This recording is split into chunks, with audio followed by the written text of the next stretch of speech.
If I had to pick 3 words, not in any order, to describe this home, there's really 4, but probably love, family, and hospitality. Happiness sort of is the 4th one, but I think if you have love, family, and hospitality, then you're going to be happy.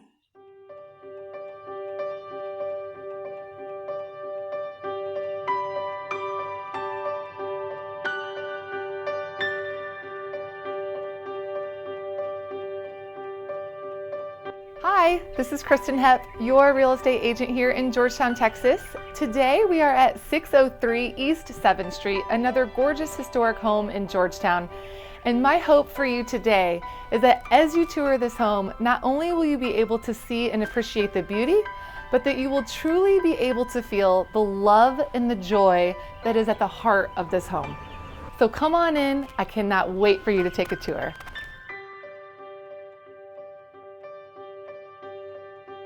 I moved in January, I bought it in January 2015. I walked into the greenhouse and I knew there was something so special about it that I wanted this, but I didn't realize it totally until it was a cold day, maybe 2 or 3 weeks later. The house was empty, we had closed on it, and it was not a great time for me. And I was walking across the floor, I could hear my footsteps in the dark. It was freezing cold. I thought my pipes were gonna freeze, and I got to the middle room with the fireplace and I stopped and I thought I could feel the love in this house. It was so full and I knew it was the place I needed to be. So the the plaque on the front door says 1904. From the age of the wood, from the age of the stone in the greenhouse. It is likely more like 1890. The first owner, he was the mayor of Georgetown, the Carruthers family. My understanding is that it was supposed to be a 2-story house. So the original address of the house was probably on College Street. In 1904 or around there, they switched the address to 7th Street. I believe this house was supposed to be 2 stories. Couple of clues along the way. This side of the house has all these 6-inch floors and 3-inch ceilings. This side of the house has 3-inch floors and a variety of ceilings, which tells me that this, even though the boards are the same age, that this was probably the downstairs. They would put nicer floors downstairs and the less expensive floors upstairs because the bedrooms were always upstairs. Nobody would ever go there. The other key is under this rug.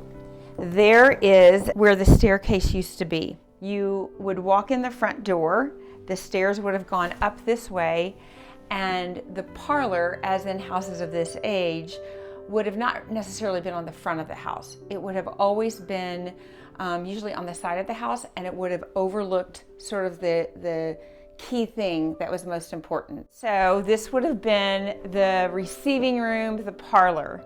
So in a room where you wouldn't have a fireplace, if you wouldn't spend a lot of time here, like a receiving room or a parlor, you would have had a potbelly stove, not a fireplace. So this is where the potbelly stove went up. So the original front door is actually inside this closet. It can't be opened anymore, but it actually was right there. And one of the Thomas children told me that she and her mother would sit on this porch and wait for their dad to come home from business trips when she was younger. So again, 6-inch floors, 3-inch, 13-foot longleaf pine. The Thomas family in 1929 moved in, and they lived here until 1991. Mr. Thomas passed away, and Mrs. Thomas had 6 children at home, and so she had to figure out how to make a living. She did not have a job. She did not have an education. She had never even written a check. And she sold Avon, and she rented rooms. She sold some of their property around. And then one day she noticed that people were driving from the funeral home at one end of the 7th to the cemetery at the other end of the 7th. And she loved to garden. So she had her sons pull down the old carriage house, dig it out, put potting beds, and they pulled rock right out of the San Gabriel and built out this greenhouse. And she started the town's first florist. And it was the town's first florist until she died in 1991. And I think, here's a woman who had 8 children and had to figure out how to make a living in 1947. And I think she did it with love and happiness and just true grit. This was the original carriage house. You can tell the rock was hand cut. You will see other limestone like this on houses that date us like 1860 to late 1800s.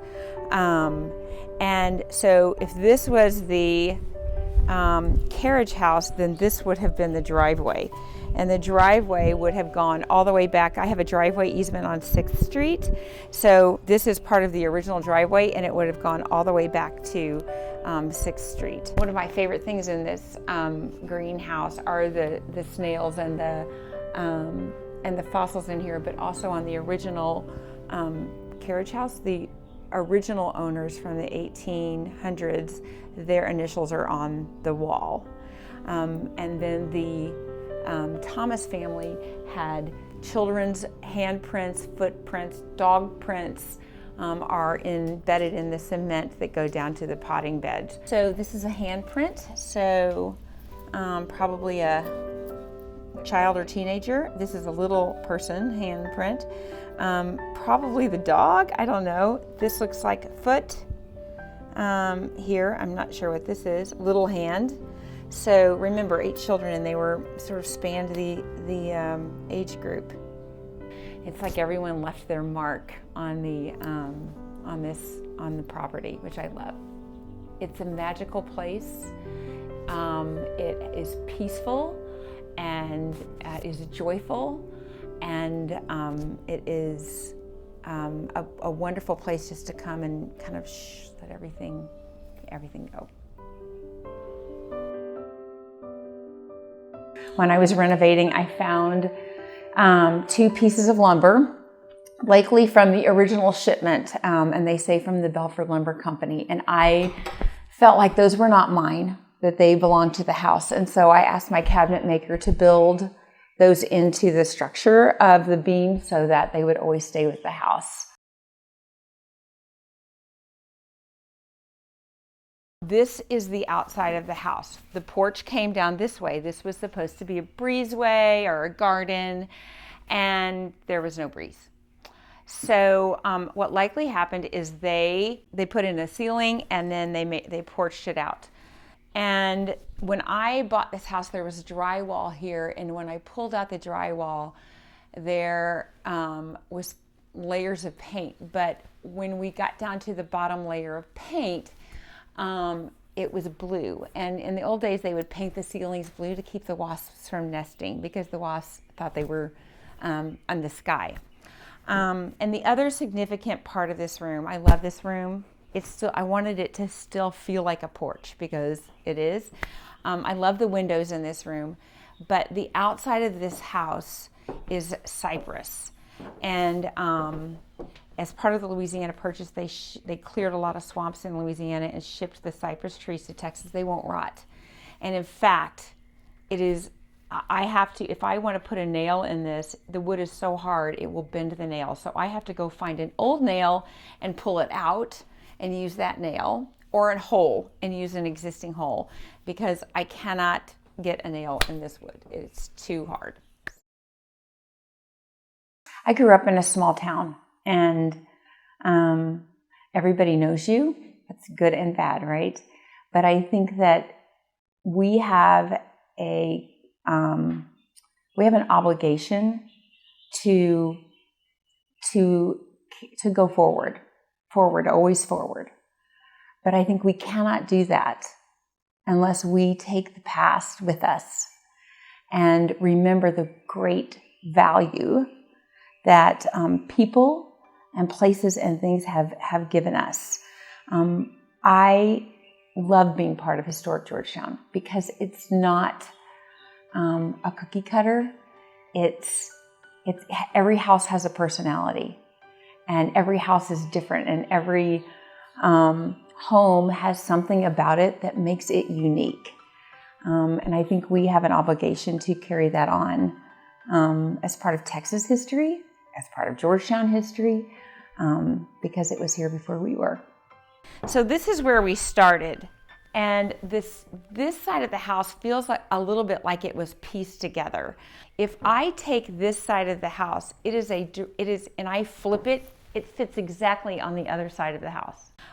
They had the boards pre-cut, but the ceiling in here is the telltale sign. So they had enough for stairs, they had enough for ceiling, and then they had enough for hallways for upstairs in the old house.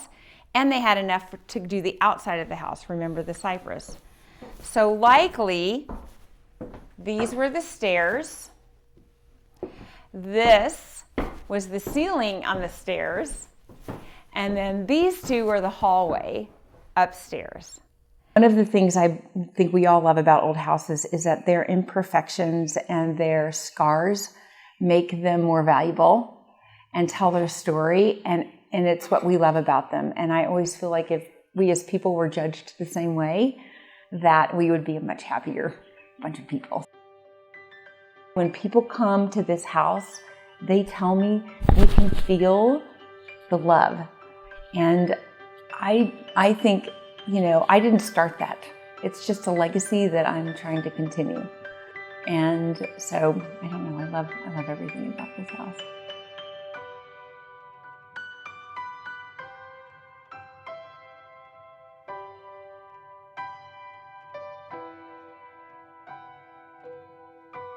Thank you for joining us today and taking a tour of this beautiful home.